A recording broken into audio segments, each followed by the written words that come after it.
जब first 5th year plan बना था उसी में कहीं ना कहीं खोट थी, इसीलिए मैं अपनी बातों को समाप्त कर दूं। धन्यवाद। Honorable members, after Srimati Sagarika Ghose concludes her address, we will be taking all the special mentions. Srimati Sagarika Ghose, 15 minutes. Sir, the mic. Thank you, Honorable Chairman, sir. I rise to speak on behalf of my party, All India Trinamool Congress, on the union budget presented by the Honorable Finance Minister. Honorable Chairman, sir, inequality, inequality, inequality. This is the fundamental crisis facing our country today. This inequality crisis has not been addressed by this budget, nor has it been addressed by the previous 10 budgets of this government. The government is constantly telling us it is pushing us into more and more growth, but it is pushing us into more and more inequality. This government is pushing us into the inequality trap, what I call the inequality trap. Sir, the Paris-based World Inequality Lab has said in its 2024 report that India's billionaire Raj has replaced the British Raj. The billionaire Raj has replaced the British Raj. India is more unequal now than it was in the 1920s, in the colonial period. Honorable Chairman, I want to repeat that. India in 2024 is more unequal than it was under colonial rule in the 1920s. That is the catastrophe of inequality facing us. That's why budgets need to be about real people, real India, real issues, not about fantasy land, not about Disneyland. Here are some facts about inequality, sir. The top 1% of India controls 40% of the country's wealth. Real earnings of regular salaried and self-employed have declined or remained stagnant. The Honorable Finance Minister claimed that GST has benefited the common man. But, sir, the truth is 67% of GST is paid by the poorest 50% of India. India is a country where 800 million people, sir, still depend on free food. The budget needed to challenge, needed to address this inequality trap. It needed to tackle the inequality trap. It has failed to do so. I want to present 5 examples of the inequality trap. The first, the inequality trap with regard to states. The second, the inequality trap with regard to rural areas. The third, the inequality trap with regard to jobs. The fourth, the inequality trap with regard to wealth and income. And the fifth, the inequality trap with health and education. The states. First, the inequality trap on states. Sir, this is a union budget meant for 28 states, 8 union territories. Yet the specific focus on Andhra Pradesh and Bihar shows that this government is looking to appease its newfound allies. Look at the allotments made for Andhra Pradesh, the allotments made for Bihar, the huge financial package for Andhra Pradesh. We wish the people of Bihar and Andhra Pradesh the best, but can you discriminate against some states and make special provision only for 2 states simply because you have forged a coalition with these states at the center? This is the same government, sir. I have to remind you, this is the same government that went back on its promise of special status for Andhra Pradesh and Bihar. Now, for political convenience, the government is bestowing largesse on these states. This unequal allotment is against constitutional democracy. It is constitutionally immoral. It is ethically repugnant. It is economically ruinous. This is not cooperative federalism. This is discriminatory federalism. The finance minister talked about Purvoday, look east, act east. But what is the government doing in the largest state of eastern India? Bengal is under siege. Bengal is facing an economic blockade. Bengal has not received Narega funds since month of December 26, 2021, Bengal has not received Narega funds. A massive over 1 lakh crore is due from the center to Bengal. The FM talked about PM Awas Yojana, but for Bengal, funds have been withheld under the PM Awas Yojana for 11 lakh sanctioned homes. 7,000 crore. 7,000 crore has been withheld from Bengal under the National Food Security Act simply because the center wants certain pictures and logos on those centers. Why this economic siege of Bengal? It's not just Bengal, sir. My friends from the DMK are here. It's about Tamil Nadu. It's about Karnataka. It's about Kerala. My friends from the Shiv Sena Uddhav Thackeray faction are here. It's about Maharashtra. Every citizen, whether from Manipur to Maharashtra to Punjab to Kerala, has equal rights to the funds of the government of India. Why is the federal spirit being compromised? What is needed, sir? I want to make a suggestion.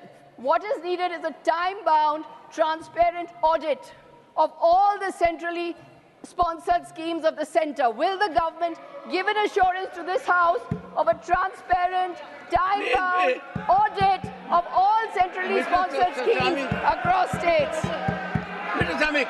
Second example of the inequality trap. What is this? Second example of the inequality trap. The inequality trap in the rural areas. So when the government is asked about a legal guarantee for minimum support price, the government's economic manager says this will cost 17 lakh crore. Honorable member,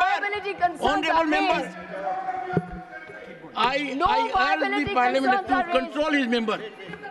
This is not the way to run. Please take your seat. This is not the way. Why are you interrupting?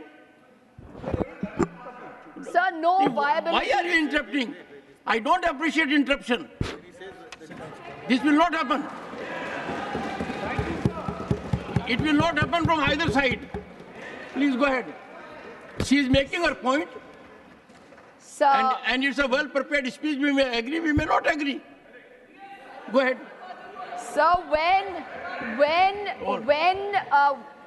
when the government is asked about the legal guarantee for the minimum support price, the government's economic manager says we can't do this, it will cost 17 lakh crore. But what about the fact that in 2019, the government gave corporate India a tax relief of 1 lakh crore losses per year? So the Home Minister is urging people to invest in the stock market, but the poor laborer in Bengal waiting for his Narega wages does not get his Narega wages. No practical step has been taken in this budget to make agriculture buoyant. Allocations to agriculture and allied sectors have been reduced to only 3.15% of the total budget. Subsidies on fuel, food and fertilizers have been slashed. No permanent structure has been created for debt relief for the farmers. When farmers agitated for minimum support price, the government refused to dialogue with them. Sir, do you know, Honorable Chairman, sir, that just this year alone, 1,200 farmers in Maharashtra have committed suicide. They have lost their lives. Why does the finance minister not recognize this reality? Today, in spite of the Jal Jeevan Mission hype, 22.5% of rural households only have access to piped water within their plot and yard throughout the year. The third example, sir, of the inequality trap, jobs and unemployment. It's taken 10 years for the government to wake up to the reality of unemployment. That Amrit Kal and Viksit Bharat cannot happen without Rozgar.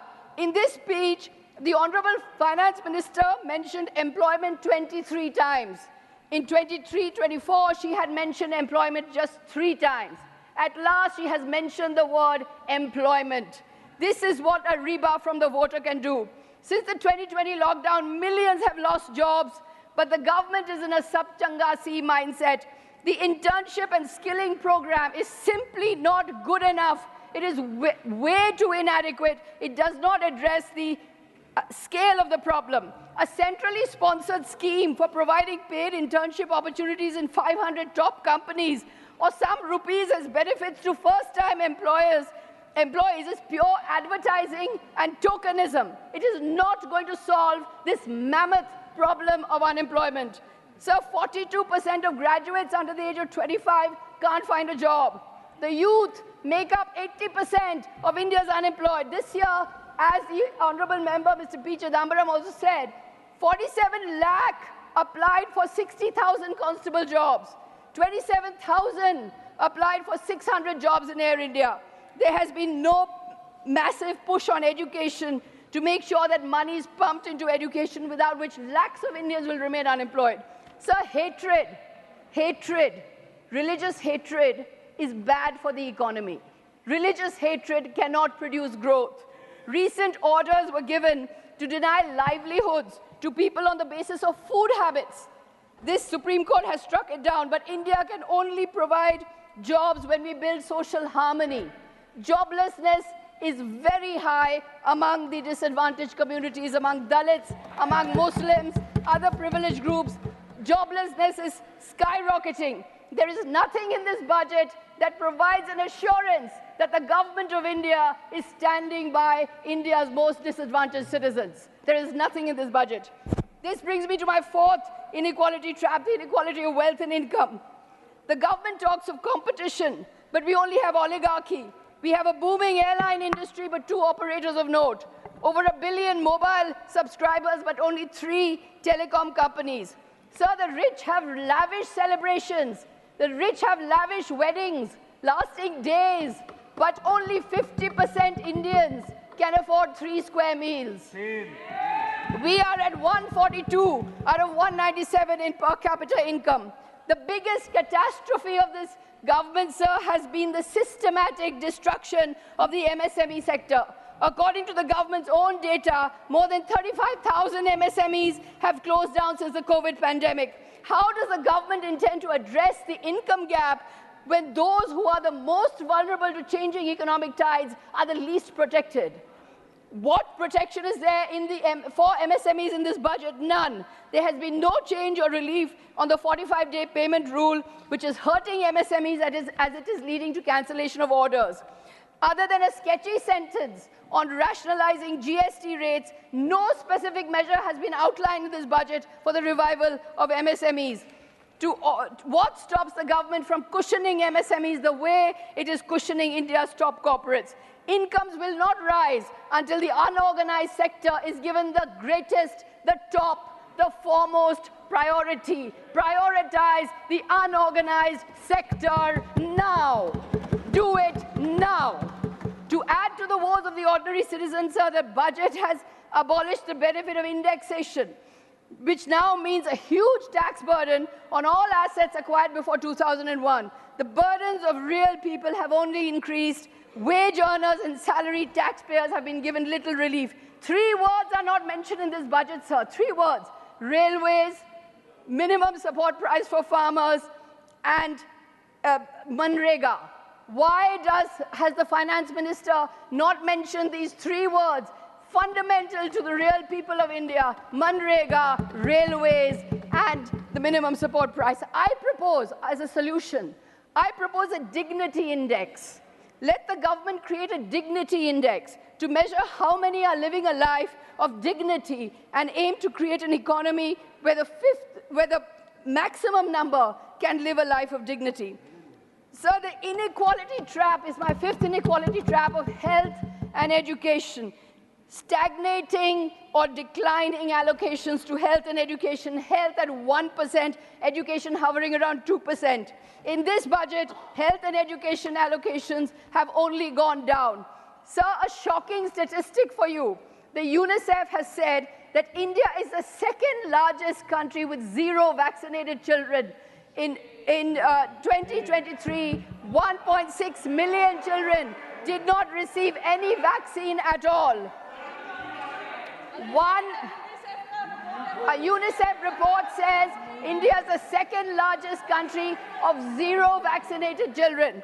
On education, the state of education report says that 25% of 14 to 18-year-olds, sir, 25% of 14 to 18-year-olds cannot read class 2 texts. An 18-year-old cannot read a class 2 text. That is the reality of education. The budget shows no awareness of this demographic disaster that is threatening to take over our demographic dividend. Sir, Amartya Sen has said economic development cannot be sustained without an educated and healthy workforce. A budget is much more than just numbers. A budget should reflect the ideals of this august House. This august House reflects the ideals of the Constitution of dignity and equality of all. Yes. In Bengal, we are respecting dignity, but the government is not. The government needs to wake up from its bubble and smell the coffee, or rather the chai, but without sugar, because Indians cannot afford sugar. So we were wanting a budget for the people. We have got a budget for the privileged. This budget, the budget of 2024, remains trapped in the inequality trap. Thank you, sir.